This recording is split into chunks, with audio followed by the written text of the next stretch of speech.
Bonjour à tous.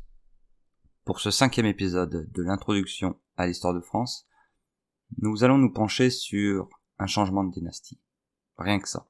Le tout premier changement dynastique du royaume de France.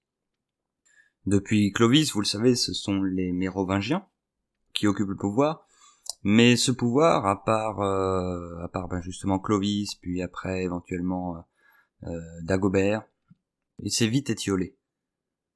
Il s'est étiolé pour plusieurs raisons, la principale étant toujours ces lois héréditaires de partition, qui fait que tous les fils d'un monarque hériteront de son royaume.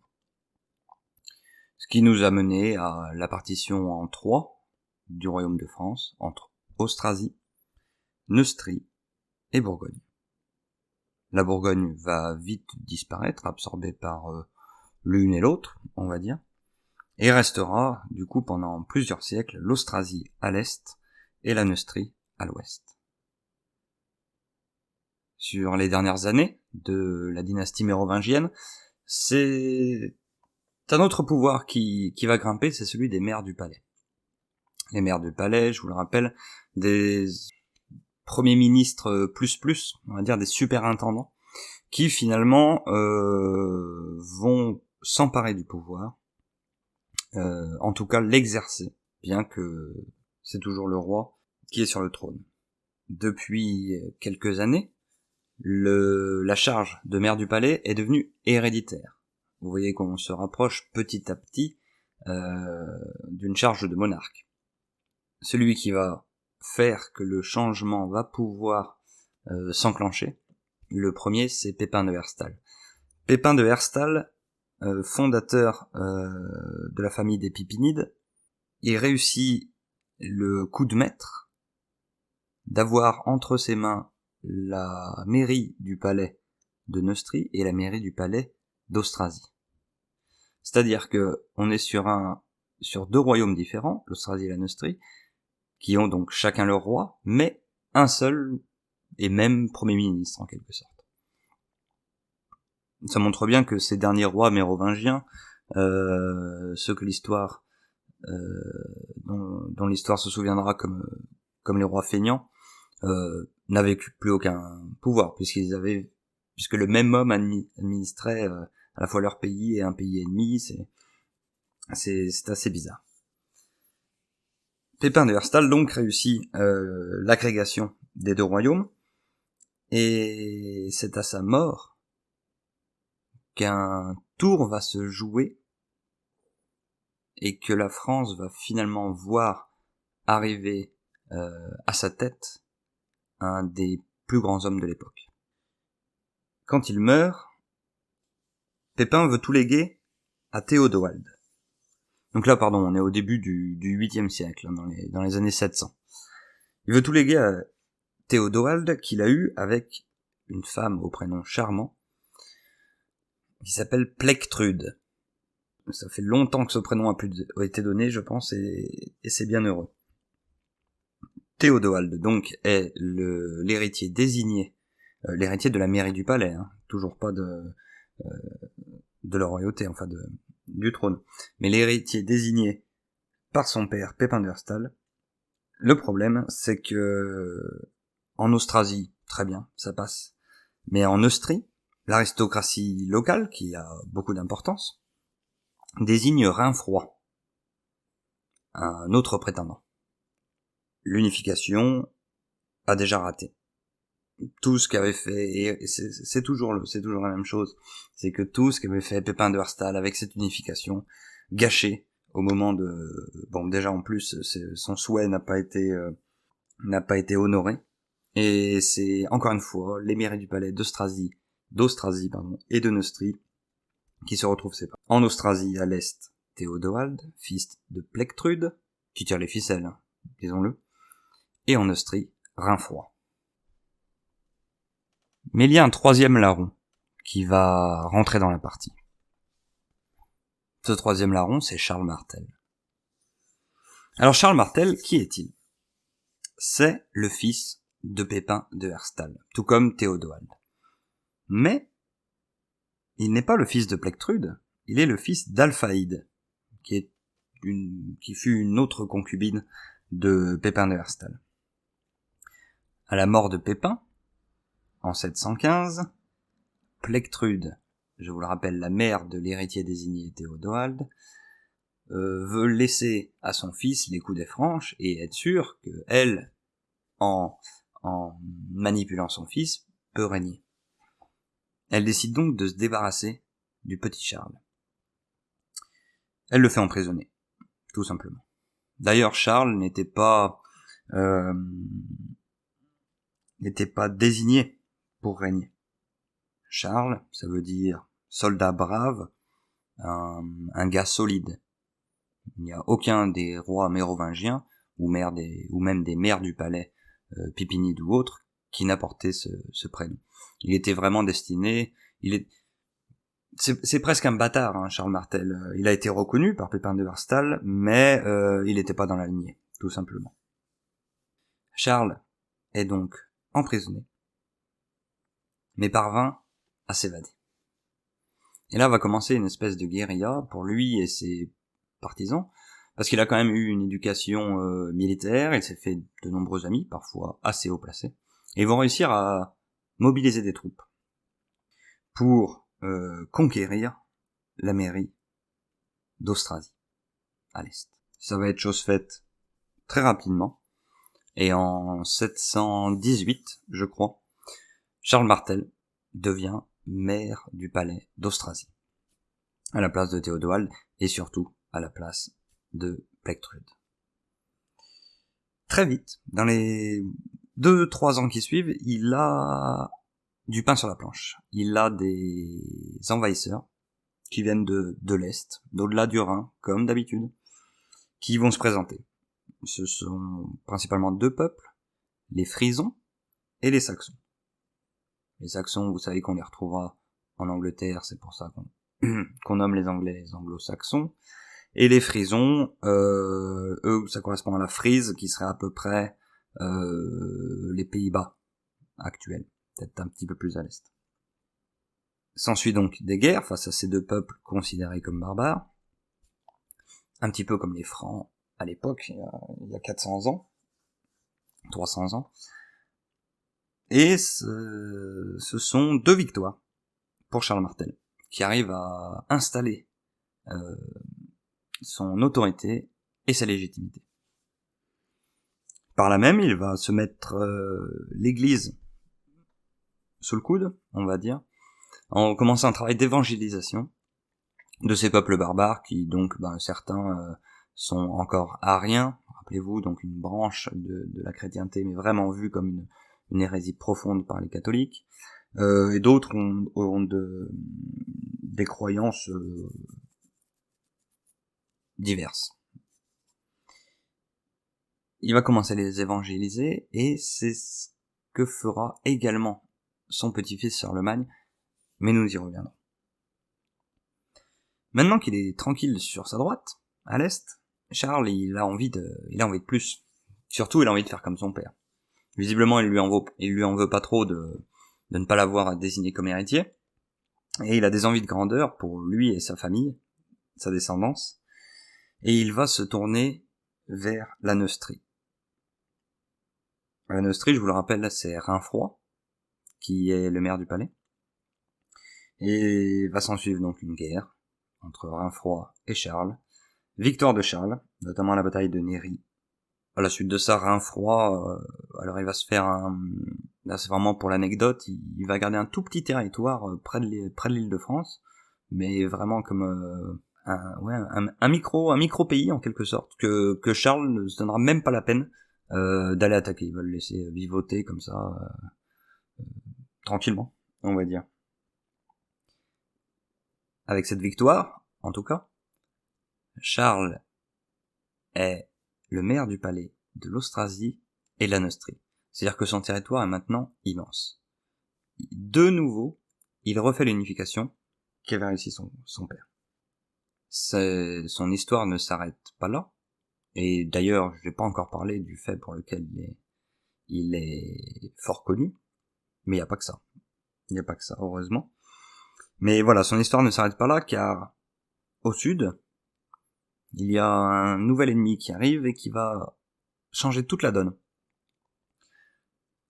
En Europe, ça fait bien un millénaire, on va dire, presque, que ce sont les mêmes peuples, donc beaucoup de peuples dits barbares qui viennent de l'Est, qui luttent face au peuple gréco-latin, on va dire. Et tout cet équilibre, alors équilibre, enfin, à coup de guerre, à coup de hache, hein, mais équilibre quand même, va être bouleversé par l'arrivée de cette nouvelle ennemie. Et cet ennemi, c'est l'islam.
Pour l'islam, tout commence avec Mahomet. Mahomet, c'est la version francisée de Mohamed, qui va devenir le prophète de l'islam. Il naît vers 570 à la Mecque, donc dans la péninsule arabique. En 610, c'est là que le religieux arrive, c'est l'archange Gabriel qui lui apparaît dans une grotte. C'est la révélation. Gabriel, c'est Djibril en arabe. En 622, 12 ans plus tard, les musulmans, qui commencent à être un petit nombre, migrent à Médine car ils subissent des persécutions à la Mecque. Ont lieu plusieurs batailles, car les musulmans ont fait de Médine leur place forte, entre guillemets. En 630, Mahomet et plus de 10 000 musulmans prennent la Mecque. Et là, c'est le début d'une expansion grandiose. Presque toute l'Arabie est conquise et commence le premier califat de l'histoire. En 632, Mahomet meurt à Médine. Ce sont ses successeurs qui vont poursuivre son travail à la fois d'invasion et à la fois d'évangélisation. Jusqu'en 661, ce seront donc les 4 premiers califes, les califes bien guidés, qui vont régner sur le califat. Il y aura des controverses de succession, il y aura des faux prophètes, et plus tard il y aura même un schisme, c'est-à-dire une séparation avec le sunnisme. L'expansion, elle, malgré ces petits accros, elle continue, elle est impressionnante. D'abord le nord de l'Égypte, donc c'est là qu'il commence à toucher au continent africain, puis le nord de la Libye, la Palestine, l'Irak, l'Iran, et avec l'Iran, c'est tout l'empire perse qui est absorbé par le califat. En 661, changement de dynastie, donc ce n'est plus un descendant de Mahomet, c'est le califat des Omeyyades qui débute. L'expansion, par contre, continue. Ils prennent tout le Maghreb, et surtout, pour ce qui nous concerne l'histoire de France, à partir de 711, toute la péninsule ibérique. La péninsule ibérique, c'est Espagne et Portugal. Aux alentours de 718, l'islam atteint à peu près son apogée, Je vous mets d'ailleurs la seule carte de ce podcast pour vous montrer l'ampleur de ce territoire musulman. Dites-vous bien que donc on est aux alentours de 720, c'est tout petit peu plus d'un siècle après la révélation de Mahomet. Jamais un peuple naissant, une religion naissante n'a autant agrandi son territoire si rapidement. Bien sûr, il y a eu des conversions, mais c'est surtout par l'épée, finalement, que ces territoires vont se convertir à l'islam. Là où l'islam rejoint l'histoire de Charles Martel, et c'est ce qui va nous amener tout doucement à Poitiers, c'est que les Omeyyades, les dirigeants, les califes, aimeraient pousser encore un peu plus loin. Donc, là, il y a controverse quand même parmi les historiens. Donc, dites-vous bien, voilà ce califat énorme, coupé en plusieurs petits bouts pour être plus facilement administré. Il va jusqu'aux Pyrénées, puisqu'il a toute l'Espagne, tout le Portugal. Et il y a certains dirigeants qui aimeraient pousser un peu plus loin. Et donc pousser un petit peu plus loin, c'est arrivé en France. Voilà, certains historiens disent qu'il ne serait monté que pour du pillage, d'autres qu'il serait monté vraiment pour une colonisation. Difficile à dire. Quoi qu'il en soit, les Arabes et les musulmans franchissent les Pyrénées. Ils arrivent donc dans l'Aquitaine, qui est un royaume indépendant. Il fait ni partie de l'Austrasie, ni partie de la Neustrie. L'Aquitaine va tout de suite demander son aide à Charles Martel. Mais Charles, il veut bien les aider, mais il veut d'abord s'assurer qu'il a quelque chose à y gagner, vraiment. Donc au début, il va temporiser un petit peu. Et quand il voit que les Aquitains n'arrivent pas du tout à repousser les musulmans, qu'ils sont submergés, là il va se mettre en route et il va rencontrer les musulmans à Poitiers en 732.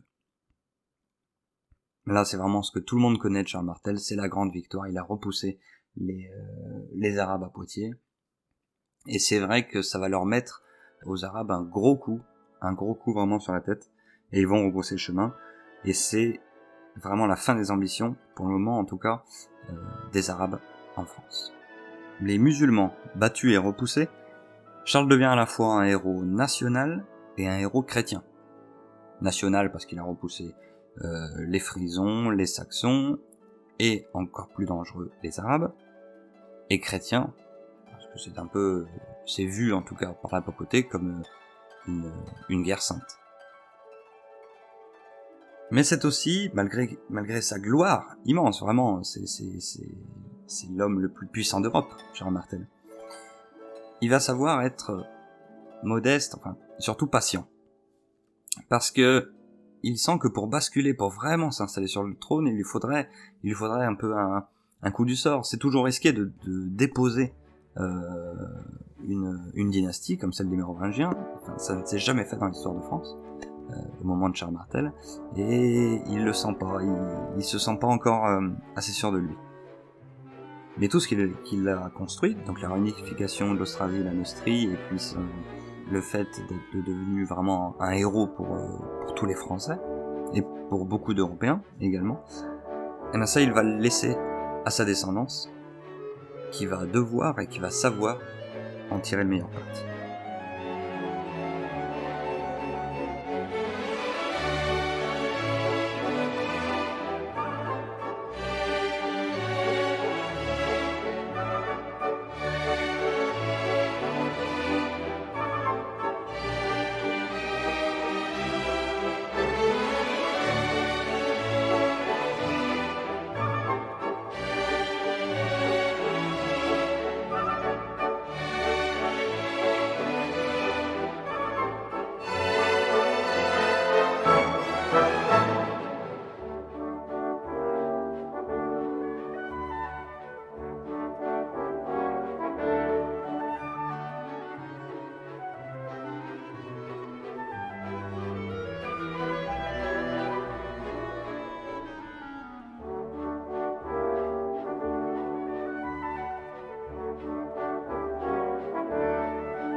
Charles Martel, il a eu 2 fils, Pépin et Carloman. Qu'est-ce qui se passe dans ces cas-là? À cette époque-ci, le territoire est coupé en 2, et c'est le retour de l'Austrasie et de la Neustrie. Encore une fois, Charles Martel aurait pu faire tout ça pour rien. Mais, les 2 frères, ils vont s'entendre. Pour le bien de la France, ils vont s'entendre. Charles est mort en 741, et dès 743, les 2 frères, Pépin et Carloman, décident de réinstaller un roi unique, Chilpéric III. Alors Chilpéric III, il servira à rien du tout, si ce n'est à refaire l'unification, donc pas entre les 2 mairies du palais cette fois, mais entre les 2 royaumes, ce qui fait un royaume très vaste. En 747, donc 6 ans après la mort de Charles Martel, Carloman laisse la place à son frère Pépin et se retire dans un monastère. Bon, Pépin le Bref, je pense que vous en avez tous entendu parler. Carloman, en tout cas celui-là, le fils de Charles Martel, personne n'en a jamais entendu parler. Et c'est pourtant un magnifique acte que celui-là a commis. En se retirant, il perd la fortune, il perd les honneurs. Il mériterait d'être plus connu, ce Carloman. Pépin devient donc maire du palais d'un seul et unique royaume, la France. Et dès lors, il est revenu au stade où l'avait emmené son père Charles, son grand-père aussi avait fait pareil, Pépin de Verstal. Mais lui, il sent que le bon moment est venu, et il sent que toutes ces simagrées, toute cette comédie de maire du palais, mais qui en fait est sous l'autorité du roi, mais qui n'a aucune autorité, qui ne sert à rien, qui est impotent, il sent que ça a assez duré, et il va essayer de faire basculer la balance en sa faveur. Le problème, c'est que la couronne, le trône, il ne s'hérite que par le sang. Comment il va pouvoir installer sa dynastie et vraiment prendre le pouvoir? La réponse va venir d'Italie. Enfin, l'Italie, la péninsule italienne, plutôt. Les Lombards, donc, qui sont un petit royaume du nord de l'Italie, ils veulent l'unité de l'Italie, justement. Et ça ne plaît pas au pape Zacharie, pour plein de raisons, qui va donc appeler à l'aide Pépin le Bref. Alors en quelque sorte, là, va s'en suivre une négociation. En gros, un peu du chantage, hein. Pépin, il va dire au pape d'accord, mais qu'est-ce que j'y gagne? Il va lui poser la question, qui vaut-il mieux appeler roi? Et la réponse du pape, elle est restée célèbre. Il vaut mieux appeler roi celui qui a, plutôt que celui qui n'a pas le pouvoir royal. Et là, c'était la légitimité. Pépin, il va aller aider, du coup, le roi, et surtout avec cette phrase, avec cette légitimité du chef spirituel de la religion d'une grande partie de l'Europe, il va déposer le dernier mérovingien et se faire couronner très bientôt roi de France. Il se fait nommer roi à Soissons, ville hautement symbolique pour les Francs, et donc il se fait couronner à la fois par les principaux personnages du royaume, donc toute l'aristocratie, et par Boniface, l'évêque envoyé par le pape lui-même. C'est la première fois qu'un roi est sacré par un représentant de l'Église. Vraiment, c'est un deal qui a fonctionné entre Pépin et Zacharie, le pape. Par cet acte, une nouvelle dynastie s'installe sur le trône de France, directement liée à l'Église catholique. Ce sont les Carolingiens. Pépin, plus tard, saura se montrer reconnaissant du soutien de l'Église, puisqu'en 754, il ira repousser les Lombards, comme je vous disais, et reconnaîtra l'autorité du pape sur un territoire allant de Rome à Ravenne, les États pontificaux. Ces États pontificaux d'ailleurs, ils tiendront jusqu'en 1870. Dans le prochain épisode, nous nous intéresserons au fils et successeur de Pépin le Bref, le plus glorieux représentant des Carolingiens, Charlemagne. Bonne journée à tous.